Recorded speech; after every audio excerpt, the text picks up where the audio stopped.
My name is Janae Francis, and I am a master of the toilet brush. Well, once I figured it out, that is.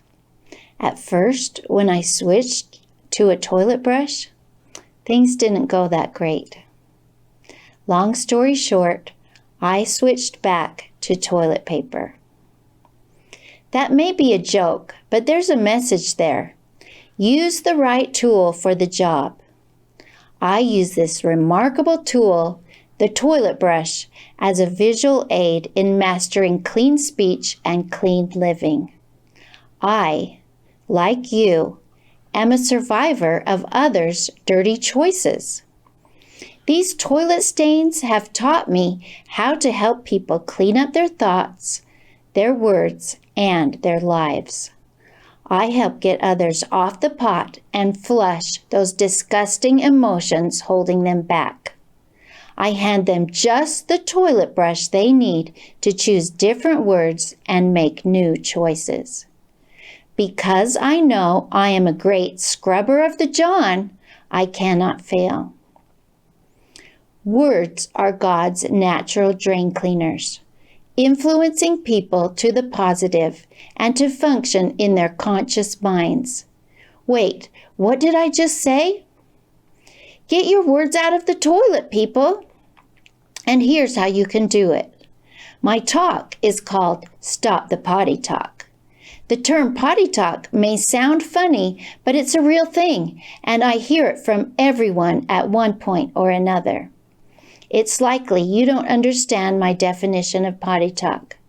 Because thoughts are us talking to ourselves, potty talk includes any words or thoughts keeping us stuck in the drain of emotions that keep us from our best potentials.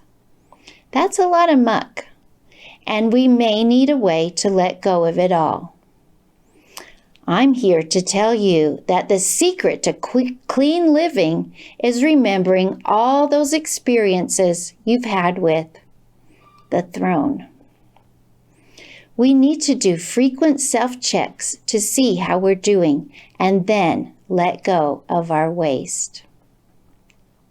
Have you ever actually looked at that disgusting mold growing inside your most used home amenity? It's completely gross, and when I spot it under the rim and in the drain, I can just picture what my late mother-in-law would say to me if she saw it. Unfortunately, we all get it. Let's not allow the emotional equivalent of that mold to grow in our thoughts and words.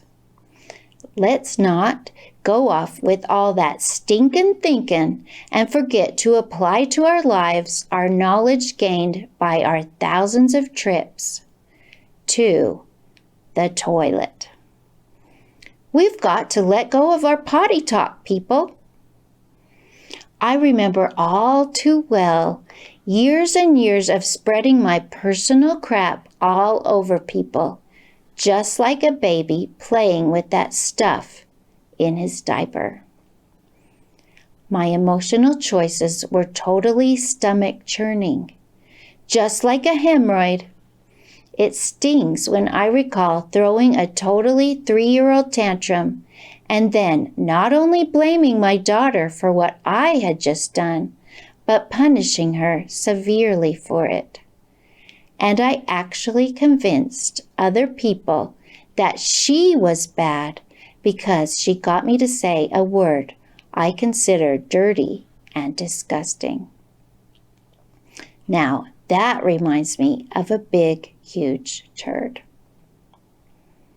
I promise that if you'll apply the lessons from the great porcelain palace, you'll learn to keep your undesirables to yourself.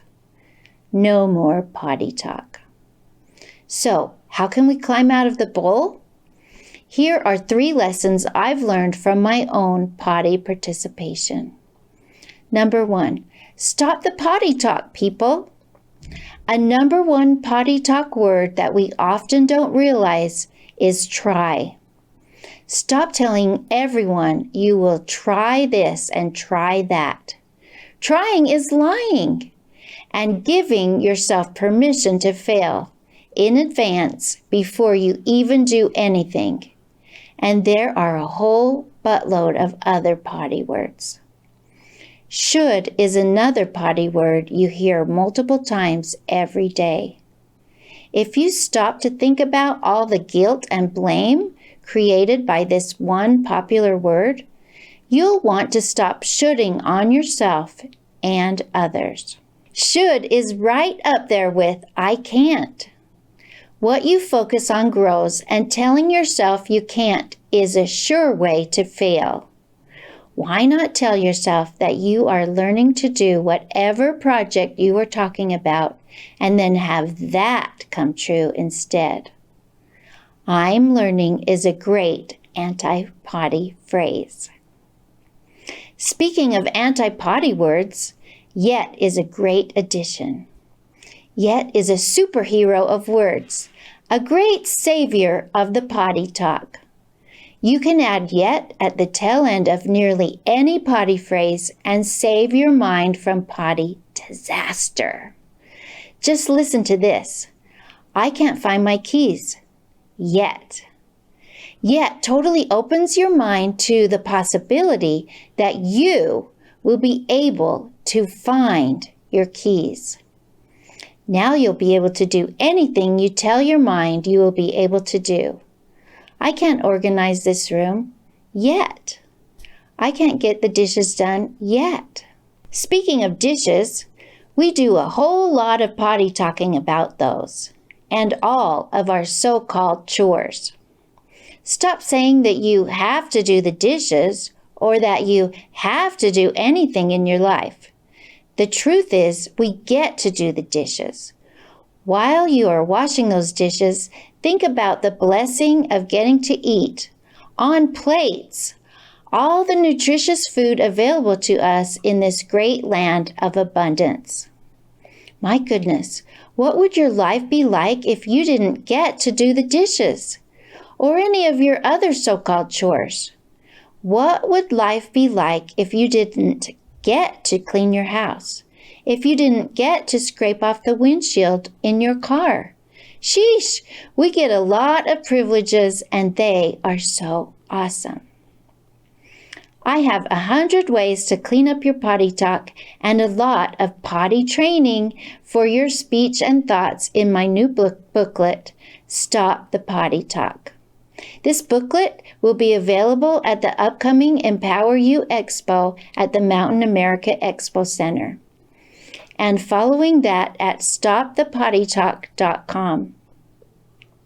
There is a super cool part about my booklet.